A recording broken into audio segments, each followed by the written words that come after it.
വരാൻ പോകുന്ന നിയമസഭാ തിരഞ്ഞെടുപ്പിന് മുന്നോടിയായി ബി.ജെ.പി. കോൺഗ്രസ് പാർട്ടിക്ക് 8ന്റെ പണി കൊടുക്കാനുള്ള എല്ലാവിധ തയ്യാറെടുപ്പുകളും നടത്തിക്കഴിഞ്ഞു. അതിന്റെ ആദ്യപടിയെന്നോണം ഇഡിയെ ഉപയോഗിച്ച് കോൺഗ്രസ് നേതാക്കളെ പുതിയ കഥയുണ്ടാക്കി അറസ്റ്റ് ചെയ്യിക്കുകയാണ് ബി.ജെ.പി. സർക്കാർ.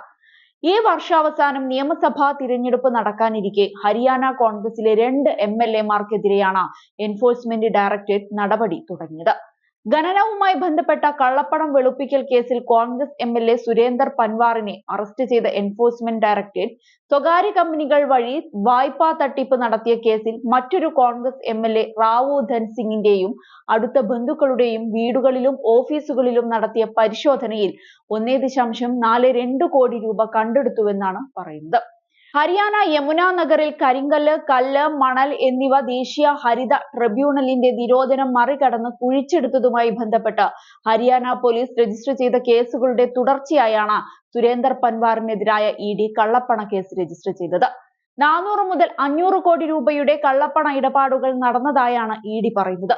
ഇന്ത്യൻ നാഷണൽ ലോക്ദൾ നേതാവും മുൻ എം.എൽ.എയുമായ ദിൽബാഗ് സിംഗ്, കൂട്ടാളി കുൽവീന്ദർ സിംഗ് എന്നിവരെ ഈ കേസിൽ ജനുവരിയിൽ അറസ്റ്റ് ചെയ്തിരുന്നു.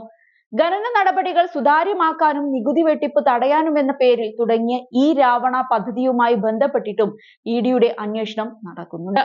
ബാങ്കുകളുടെ കൺസോർഷ്യത്തിന് വായ്പാ തട്ടിപ്പിൽ 1392.86 കോടി രൂപ നഷ്ടമായെന്ന CBI കേസുമായി ബന്ധപ്പെട്ടാണ് റാവു ധൻ സിംഗിനെതിരെ നടപടി. 32 ഫ്ളാറ്റ് ഭൂമി ഇടപാടുകളുമായി ബന്ധപ്പെട്ട രേഖകളും പിടിച്ചെടുത്തിട്ടുണ്ട്. കൺസോർഷ്യത്തിൽ നിന്നും വിവിധ കമ്പനികൾ വായ്പയെടുക്കുകയും ഈ കമ്പനികളിൽ നിന്ന് റാവു ധൻ സിംഗും കുടുംബാംഗങ്ങളും എടുത്ത വായ്പകൾ എഴുതിത്തള്ളുകയും ചെയ്തതാണ് തട്ടിപ്പ് നടത്തിയതെന്നാണ് ഇഡിയുടെ വാദം.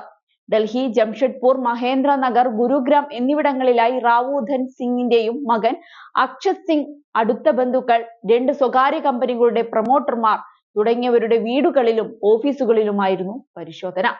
ഹരിയാന പ്രതിപക്ഷ നേതാവ് ഭൂപീന്ദർ സിംഗ് ഹുഡയുടെ അടുപ്പക്കാരനാണ് റാവു ധൻ സിംഗ്. ഇത്തവണ ലോക്സഭയിലേക്ക് മത്സരിച്ചെങ്കിലും പരാജയപ്പെട്ടിരുന്നു. അതേസമയം ഇവിടെ ബി.ജെ.പി. വലിയ പ്രതീക്ഷയിലാണ്.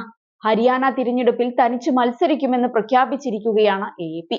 ദേശീയ തലത്തിൽ ഇന്ത്യ സഖ്യത്തിന്റെ ഭാഗമാണെങ്കിലും നിയമസഭാ തിരഞ്ഞെടുപ്പിൽ സംസ്ഥാനത്തെ എല്ലാ സീറ്റുകളിലും തനിച്ച് മത്സരിക്കുമെന്നാണ് പാർട്ടി നേതാക്കൾ വ്യാഴാഴ്ച ചണ്ഡീഗഡിൽ പ്രഖ്യാപിച്ചത്.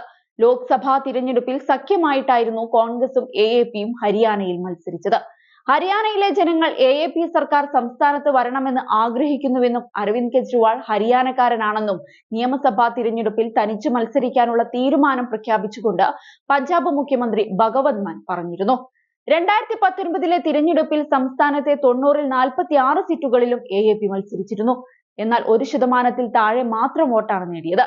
ഇത്തവണ കൂടുതൽ ശക്തി സംഭരിച്ച് എ.എ.പി. മത്സരിക്കുമ്പോൾ അത് കോൺഗ്രസിന് തിരിച്ചടി നൽകുമോ എന്ന ആശങ്കകളും ശക്തമാണ്.